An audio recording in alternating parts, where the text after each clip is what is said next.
আশা করি সকলে ভালো আছেন। নিয়ে এসেছি নতুন আরো একটি আপডেট। কিছুদিন ধরে ভিডিও ছাড়ি না, এই দুই একদিন ধরে একটা দুইটা করে ভিডিও ছাড়তেছি। যাই হোক, এখন একটু ফিরলাম।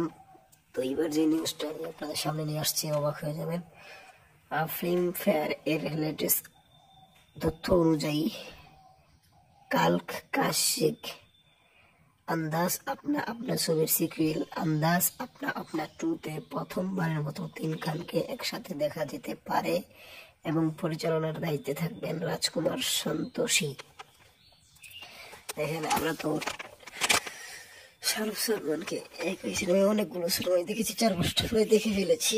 আমি এই সময়ের কথা বলছি না, আগের কিন্তু আছে। কিন্তু আমিন খান এবং আমিন খান সালমান খান সঙ্গে একই সিনেমা, এটাও এর আগে কখনো হয়নি। হইলে তো পুরাই সময় হির হয়ে যাবো গা।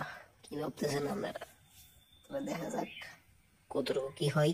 সাবস্ক্রাইবটা করে দিন।